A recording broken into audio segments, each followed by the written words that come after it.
Walikimbia laana nyumbani kwao, lakini laana ile iliyofuata huko huko walipokimbilia. Kama ni mara yako ya kwanza kujiunga na Tam TV Recap, usisahau kubonyeza alama subscribe. Picha yetu inaanza hivi: televisheni ikielezea miaka 15 ya uhuru, yani mwaka 1952 huko nchini Korea. Lakini hapa tunamwona mwanamama ambaye amejificha, yani kama kuna kitu ambacho anakiogopa sana. Lakini tunamwona jamaa mmoja akiingia akiwa amevalia mavazi ya cowboy, yani suti pamoja na kofia, yani yeye si mtu wa kawaida. Na kuna dada hapa anajinyonga, lakini dada huyo anajinyonga kwa sababu mama yake ndio ambaye amemwambia kaa huko, na angalikuwa mama amekubali kujitoa sadaka kwa ajili ya binti yake ambaye kwa sasa hivi ni mjamzito tumboni, ana mtoto. Kwa hiyo mama aliamua kujua yeye, ili mradi kuepusha ilana ya kizazi chake ishie hapa.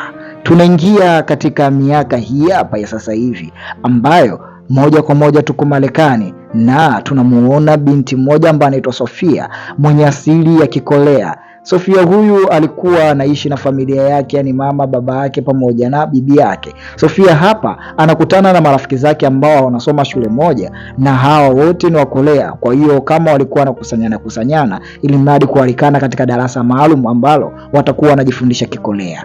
Hapa Sofia yeye anaonekana ni mzaliwa hapa Marekani, yani yeye Sofia hajatokea kama hao wenzie ambao wametokea huko mjini Korea. Sofia alikuja kufuatilia vitu baadhi na kutaka kuelewa mambo mengine yanaendaje, ili mradi kila kitu chake akiweke sawa. Na aliporudi ndani ya chumba chake hapa, akakumbuka kuli kama mwalimu alimwambia, bwana, hiyo bajeti ambayo unaitaka wewe au vitu unavyofuatilia hivyo vitu hakuna. Kwa hiyo Sofia aliwaza vizuri na kujua kama aliambiwa hakuna, na hapa alimpigia simu mama yake na kutaka kujua kwa nini yeye azungumzi Kikorea. Akamwambia, mama, mimi bwana nataka kujua historia ya Kikorea ama historia ya nyumbani. Akamwambia, sikiliza mwanangu, mambo mengi inabidi muulize bibi yako, lakini mimi na babako tumepekua sana baadhi ya vitu na hatuelewi. Hata mimi mwanangu nimekulia hapa nchini Marekani na wala sijakulia huko Korea. Kwa hiyo sina nachokijua sana. Kama una maswali mengi na mengine inabidi umuulize bibi yako. Yaani mimi mwenyewe ni Mkorea jina tu, ama asili yangu ni Korea, lakini mimi nimezaliwa hapa mjini Marekani na nimekulia hapa na wewe nimekuzaa hapa.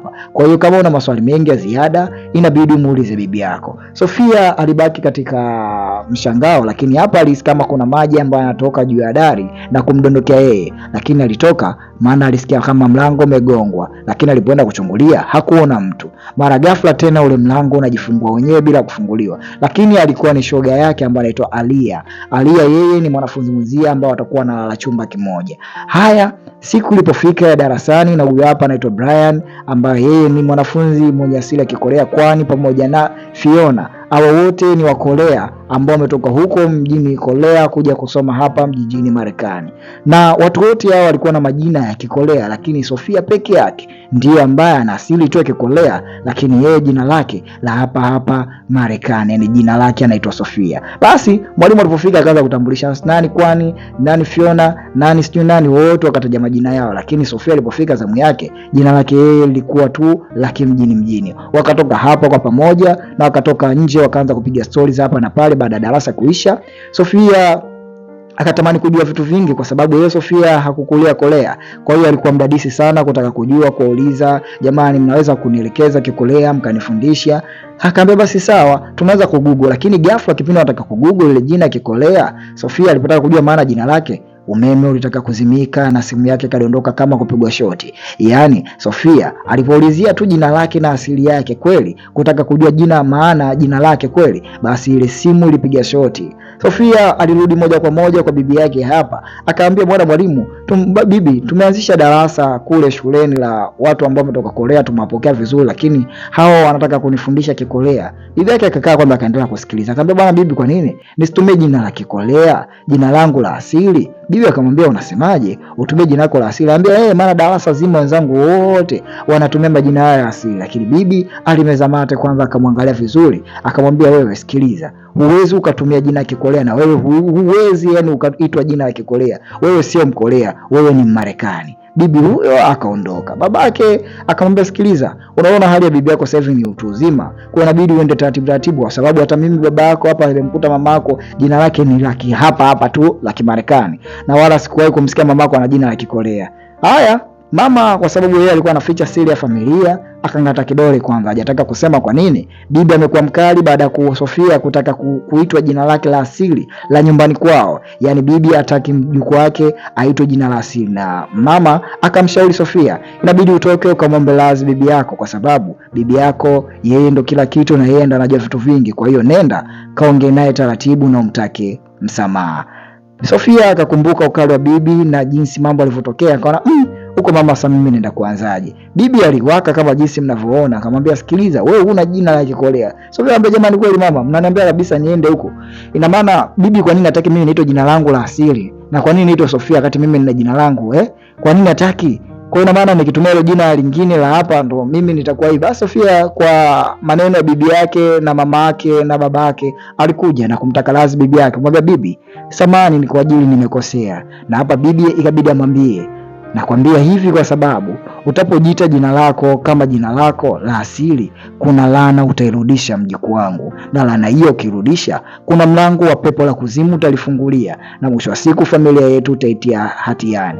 Bibi akamweleza kama fumbo, lakini Sofia alikuwa mdadisi sana, ataka kujua kwa nini bibi anamlazimisha. Bibi akaona unielewe, akamtia kibao. Sofia alichukia, ikabidi aondoke usiku ule ule kutoka nyumbani kwao, kwa sababu bibi alimkera sana na kumkwaza. Lakini usilolijua hujaga mwisho wa safari, ama ningejua hujaga mwisho baada ya kitu kutokea. Sofia akiwa yuko baa hapa, maana tunamwona mwanaume handsome kishenzi ambaye ameingia hapa baa. Sofia alivutiwa naye, alijikuta tu kavutiwa naye moja kwa moja, na akaenda hapa akamwambia, vipi unaweza tukapata unywaji kwa pamoja? Na mwanaume akamwambia karibu. Akamwambia bwana, lete viglasi viwili hapa tuchachue. Huyu mwanaume anaitwa June.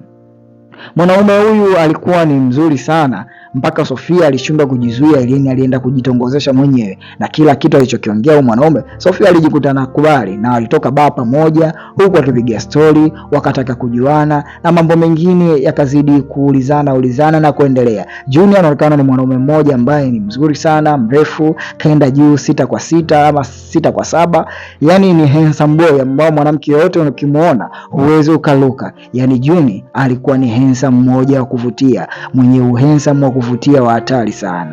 Sofia alitoka naye nje na Juni ikabidi amwombe namba ya simu na kumwambia, bwana sikiliza, naomba hata namba yako ya simu basi, ikiwezekana tuwe na mawasiliano tuongee. Na Juni akamwambia basi hamna shida. Sofia aliandikiwa namba. Asubuhi yake ilipofika tena, Juni pamoja na Sofia walienda mgahawani wakaendelea kupiga stori, na Sofia alimwomba Juni amfundishe lugha ya Kikolea.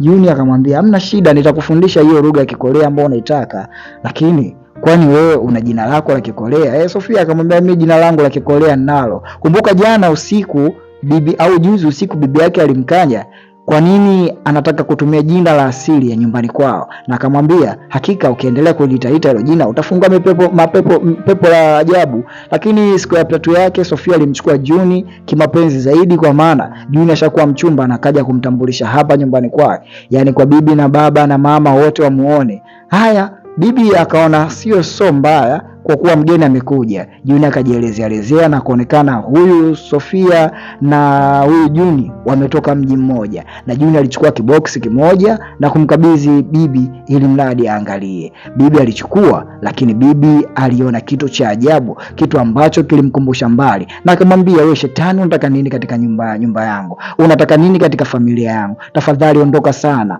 Sofia hakuelewa kitu kile ambacho kwa nini kimetokea, na kwa nini bibi amuite mpenzi wake shetani, na bibi kwa nini amechanganyikiwa ghafla baada ya kuona ile box ambayo amegiwa na Juni. Maswali yakawa mengi, lakini jamaa Juni ina maana hajui chochote na kinachoendelea, na wala hakuna anachokifahamu, isipokuwa hapa kuna siri nzito, siri ambayo mimi na wewe ndugu mtazamaji hatuielewi. Bibi kwa nini alipiga kelele sana? Na tunakumbuka bibi alimwita huyu shetani na kumwambia ondoka ndani ya nyumba yetu, lakini jamaa akamwambia samahani bibi, mimi sijui kitu gani ambacho kinaendelea. Sofia alipotoka huko akatulizwa kidogo kifuani na akamwambia, bwana elewa bibi yako ni utu uzima sasa hivi unamsumbua, kwa hiyo sijali. Basi Na hapa Sofia ikabidi amtaje tena jina lake huyo, akamwambia mimi naitwa fulani bin fulani. Lakini hapa akiwa kama yuko darasani, Sofia anajibu maswali, mara ghafla akaanza kusikia mluzi ambao ulikuwa unapita katika mashikio yake ukimuita jina lake Sofia, ama lile jina lake Park Chenso.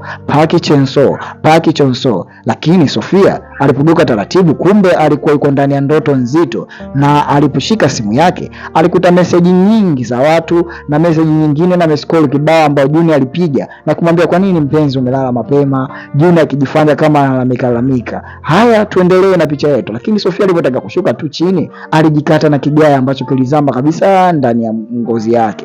Inamaanisha Sofia alirudi hapa nyumbani akiwa amelewa sana na kutokufahamu kitu gani ambacho kinaendelea hapa. Sofia sasa anaturudisha nyuma katika jana yake ilivyokuwa. Hapa alikuwa anakunywa na wenzio akiwa wanafurahi, wanagonga mvinyo, lakini maisha yaliendelea na mwisho wa siku Sofia akawa anaona vitu ambavyo havitakiwi kutokana na pombe alikuwa nyingi. Mara ghafla anaona mtu ambaye sura yake ieleweke, akaona sasa inakuaje? Na alipoenda katika kuimba karaoke wenyewe wanaita, basi Sofia alikuwa na wakati mzuri kwa siku hiyo, lakini mara ghafla katika screen anamuona mtu ajabu ambaye alitoka na kutaka kumvuta kule, na hakuwa mwingine yule cowboy picha kipindi inaanza, ambaye aliingia katika nyumba moja ya mama mmoja mjamzito. Tunaendelea. Sofia alionekana kupambana sana kukimbia ile shetani, lakini Sofia alifanikiwa mpaka kutoka nje, na alipotoka nje tu Sofia akaona hii ni pombe nimekunywa ama ni kweli. Yaani mwenyewe kitu ambacho kimemtokea Sofia wala akiamini ni kitu gani ambacho kimemtokea. Sofia akashika simu yake na kupiga nyumbani kwa bibi yake, na alipopiga nyumbani kwa bibi yake alimkuta bibi yake na alimweleza vitu vingi sana. Akamwambia hakika yale nilokuambia yanaanza kutokea, wewe umefungua mlango wa pepo huyo na pepo huyo ameshakuja. Kwa nini umetumia jina lako la asili? Bibi akakuta huko nyumbani kushavurugika na yani kama kuna mtu ameingia amefanya vurugu nzito sana. Sofia akaona kwa hiyo bibi yoyote ambaye umeyasema ni kweli. Akamwambia ni kweli nilichokuambia, hebu chukua hii diary ya picha uangalie.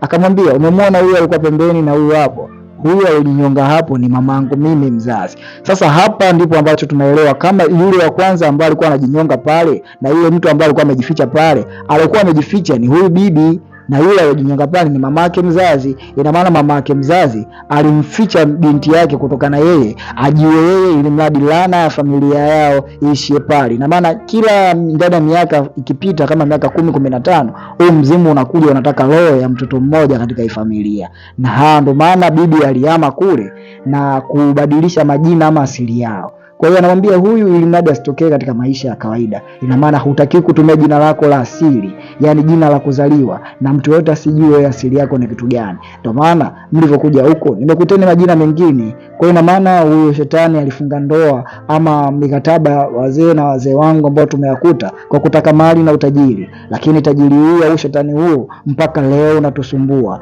yani mali zinatutokea puani. Bibi aliongea mengi sana, akamwambia hakika wewe mwanaume sio mwanaume mzuri. Ina maana alimuua mama yangu mimi ambao wewe ni mama yako mkuu, na mimi hapa kipindiko na mimba mama yako. Kwa hiyo baada ya kifo hiko kutokea cha mama yangu, na mimi nikawa na mimba mama yako, nikamchukua mama yako anga alikuwa bado yuko tumboni na kuja naye hapa mjini Marekani, na hapa nipo ambacho nikaanza maisha na mtoto wangu, nikambadilisha jina na nikajitahidi sana kuficha maisha mengi. Kwa hiyo huyo shetani amekuja, na shetani huyo lengo lake ni kuondoka na roho ya mtu ambaye amemfungua, na mtu mwingine aliyemfungua si mwingine bali ni wewe. Kwa hiyo kama mamangu mimi alijiua ili mradi kunusuru kizazi na kuninusuru na mimi, inabidi na wewe ufe, lakini kwa sasa hivi sitakubali. Kwa hiyo na maana hata pale alipojificha ushetani alimuona yule mama, alimweleza vitu vingi sana. Ina maana atakayefungua mlango ndio huyo ataikufa, lakini atakayekufa yeye huaga anacheka na kuondoka tena, harudi tena mpaka mtu atumie tena jina lake la asili. Ina maana utapotumia jina lako tu la asili katika ukoo wetu ni tatizo, na hilo tatizo ndilo ambalo linakuja linatugharimu, kwa sababu huyu mtu anarudi, na akirudi maisha yake yanaendelea, kwa sababu wewe ulikuwa unatamani kujua jina lako la asili, na ukaniambia mara sijui wanafunzi wa Korea wamekuja kutoka nyumbani Korea, na mwisho wa siku mkaanza kujitambulisha. Ina maana kwa wale kutambulisha jina lao na wewe ukatambulisha jina lako. Kwa hiyo milango yote ya huyu shetani mkunywa damu zetu za familia yetu ama mwalibu kizazi chetu, ndio maana amekuja. Kwa hiyo usingefanya hivyo, ina maana huyu shetani mwalibu kizazi chetu wala asingekuja. Ina maana laana hii nimekuta kizazi na kizazi, na mama yangu mimi kwa macho yake alijitoa roho mwenyewe, kwa maana yeye baada ya kumfungulia anakuomba wewe ujitoe roho yako mwenyewe kwa mikono yako, yaani akuui wala akushiki, kwa sababu hayo ndiyo makubaliano ya wazee na wazee. Ina maana ukikosea masharti tu inabidi damu ya mtu imwagike. Kwa hiyo mwanangu ama mjukuu wangu Sofia, ina maana inabidi uwe makini sana, maana umauti utatujia sote hapa. Maana bila kutoka mtu damu yake, ina maana huyu ataendelea kusumbua. Sofia ikabidi amuulize tu bibi. Kwa hiyo sasa bibi hakuna njia nyingine ya kumsimamisha. Basi hapa asubuhi tunamuona Sofia akiwa yuko supermarket hapa, amekuja na kuangalia biashara, lakini hapa anamuona tena kiumbe kile na kukitia malungu sana Sofia na kukimbia. Lakini Sofia alirudi nyumbani kwa hali ya mshtuko, na anamkuta bibi yake akiwa hali yake sio nzuri, na kumchukua na kumkimbiza hospitali, na bibi alitundukiwa drip ili mradi alao apate nguvu. Daktari akamwambia bibi yako hali yake mbaya sana, yupo katika gonjwa la koma, kwa hiyo inabidi upigie wazazi wako. Lakini kipindi Sofia yuko pale hospitali, yule June alitokea tena na kumwambia, tafadhali nataka kuondoka na wewe ama ujiue mwenyewe kwa mikono yako. Sofia akamwambia, tafadhali naomba isamehe familia yangu na yote waliokutendea, ama na yote mliwaidiana, basi naomba uyasahau, usiendelee kuchukua roho zetu, usiendelee kunywa damu zetu. Hakika bibi ameniambia kila kitu. Akamwambia, kwa sasa hivi umeshachelewa, kwa hiyo kama unaweza tuondoke. Sofia akamwambia, sikiliza basi, tunaweza tukapanga dili mimi na wewe, tukubaliane makubaliano. Wewe mwache bibi yangu maisha yake madi awe huru, na mimi hapa nitafanya vyovyote unavyotaka. Daktari akamwambia Sofia, inabidi upigie wazazi wako ili madi wapate kuja. June akamwambia, unaona bibi yako hapa muda wote anakufa, na kama hutaki bibi yako afe, kwa sababu mimi sina lengo au sina shida na bibi yako, bali mimi nakutaka wewe. Kwa makubaliano haya inabidi bibi yako apone, wewe ndio ufe, na sitaki ufe tu hadi kufa, nataka ujiue kwa kujitoa roho yako mwenyewe. Sofia alitoka hapa akapiga simu kwa mama yake, lakini mama yake akapatikani. Sofia akaona isiyo shida. Kwa hiyo Sofia alirudi na kuanza kukusanya vitu vyote, matambiko yote ya zamani na kufuatilia hapa. Lakini hapa alimjia mwalimu ambaye anawafundisha kule shuleni masuala kurudi ya Kikorea, kwa sababu Sofia yeye Kikorea alikuwa akijui kabisa. Kwa hiyo kabidi amfuate mwalimu hapa kumuuliza, bwana mwalimu, naomba unisaidie, nimekuja na makaratasi unisaidie bwana, mimi hakika lugha ya Kikorea sijui, unifuatilia. Mwalimu akaanza kufuatilia historia ya kizazi cha Sofia na taratibu na kumwambia, bwana, mbona huyu mtu unasemea wewe sana Juani hayupo hapa? Lakini Sofia kwenye kuangalia picha anakuta majina ya watu mbalimbali, yani anakuta mabibi na mababu na mababu zake ambao watu wote wameandika katika historia. Kwa maana hapa Sofia anapigania maisha yake, anapigania maisha bibi yake. Lakini walikuja hapa yule Juan, yule Ali shoga yake yule, walikuja hapa wakaendelea kufuatilia namna gani wanaweza kujinusuru ama namna gani anaweza kunusuru familia yake. Lakini hapa akaanza kukusanya jina la bibi yake, jina la nani, ilimadi ampate mpaka huyu Juan jina lake la la asili anaitwa nani. Kwa maana aliambiwa na bibi yake kama atamjua huyu Juan jina lake, basi huyu Juan atakuwa yuko tayari kwa kuanza safari ya kurudi alipotokea. Basi Sofia akaanza kuita majina yote, yani kama shuleni wanaitwa tu fulani nipo, lakini hapa tunamwona Juan amekuja katika umbile lake la kishetani na anataka kuwazuru. Kina Sofia akaendelea kwenda majina bado, mwisho wa siku walipatia jina kumuita na wakamjua kama yule anaitwa Juan Sankar. Juan Sankar ndiyo shetani mwenyewe. Kwa hiyo shetani alipoitwa kwa jina lake la makubaliano kidogo akapunguza au akaacha kasi yake ya kuwazuru. Haya, Sofia alirudi moja kwa moja akiwa anakimbia mpaka hapa, lakini kwa macho yake tena anamkuta huyu shetani amemfuata huko. Anamwambia, sikiliza, hakika hata kama umeniita jina langu, lakini umechelewa kwa kila kitu. Cha msingi mimi na wewe tuondoke pamoja. Naomba ujitoe maisha yako wewe mwenyewe ili mradi sasa tuondoke. Haya, Sofia alirudi nyuma na bibi yake alimpokonya kisu kile na kujitoa roho mwenyewe, ili mradi kumkomboa binti yake au kumkomboa mjukuu wake kutokana na laana, na akamwambia wewe Juan, sasa hivi nichukue mimi na uache familia yangu. Akamwambia Sofia, hakika zingatia haya ambayo yametokea yasijirudie tena. Na hapa bibi yake amekuwa amefariki, na hapa akiwa katika msiba wanamzika, na Sofia alielewa bibi yake kwa nini hataki atumie jina lake la ukoo ama jina lake la asili. Alitoa heshima za mwisho Sofia, na maisha mengine aanze tena upya. Jamani, kama bado hujasubscribe Tam TV Recap, basi naomba subscribe, na kama unapenda movie kama hizi usisahau kulike, kucomment, kushare. Ni hapa hapa Tam TV pekee, recap kali